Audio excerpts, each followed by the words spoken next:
It's not like people didn't believe in Fionn McCool back then, but they didn't believe I was Fionn McCool. And why would they? I couldn't prove it. I could do none of the deeds that I could in the stories that were passed down. When they started to notice I wasn't aging, they grew afraid I'd made some pact with the devil. So no one believed you? There was one, he said, his voice tight. And I watched her grow old while I stayed young. I watched her die. Then our children died one by one, followed by their children. By then I had hidden myself as a travelling bard, only passing through my old tua every year or so. But my grandchildren and great-grandchildren did not know me. And eventually the older folk began to suspect something was not right. I was forced to move on. I'm sorry. I can't imagine what you've been through.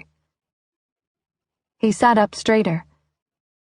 I don't mean to be so melancholic. I'm just trying to explain why I'm playing this particular role at this particular time. Robert O'Hanlon, you mean?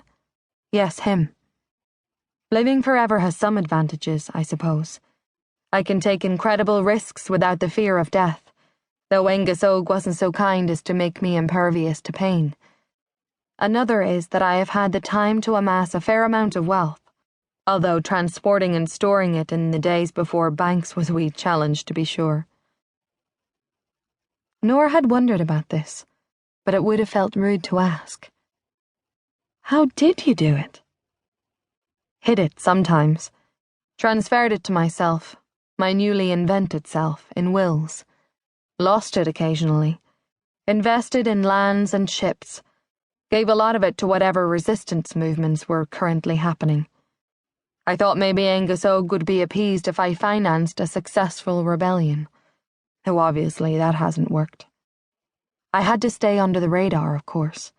I couldn't become some great chieftain or military leader. There would be too many questions I couldn't answer. Genealogy is everything to the Irish, especially of this era and the generations before. They know who everyone's parents and grandparents and uncles and second cousins and distant relations are. Everyone is connected. So you became a vagabond. A wealthy vagabond, you could say. I started traveling, spending alternate generations on the continent to let those who knew me die off. Then I'd come back to try and save Ireland. Why do you think it hasn't worked? If I knew that, I wouldn't be here now. You'd be dead. Her chest tightened at the thought. Aye, the curse would be broken, and I'd be feasting in the other world with my men, my wives and my children. So why tell me the truth? You didn't need to. You could have gone on pretending to be Thomas Heaney. You're a kindred spirit. Someone also out of time. Nora had 1,000 more questions, but was too shattered to ask them. Bran had caught up with them, and was trotting alongside the horse, sniffing the road in front of her. Smell familiar, Bran? Fionn asked, and the hound barked happily. Do us a favour, and go see if I'm home. Bran barked again, and bounded off into the wood beside them. After they rode in silence for several more minutes, the wood around them started to thin. Fionn pulled up the horse and dismounted.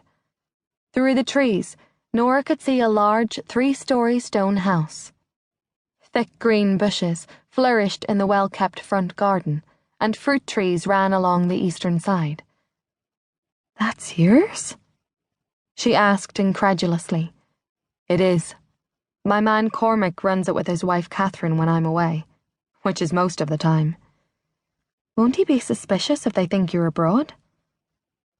I've been away for some time, so it shouldn't surprise them that I've returned to check on the estate.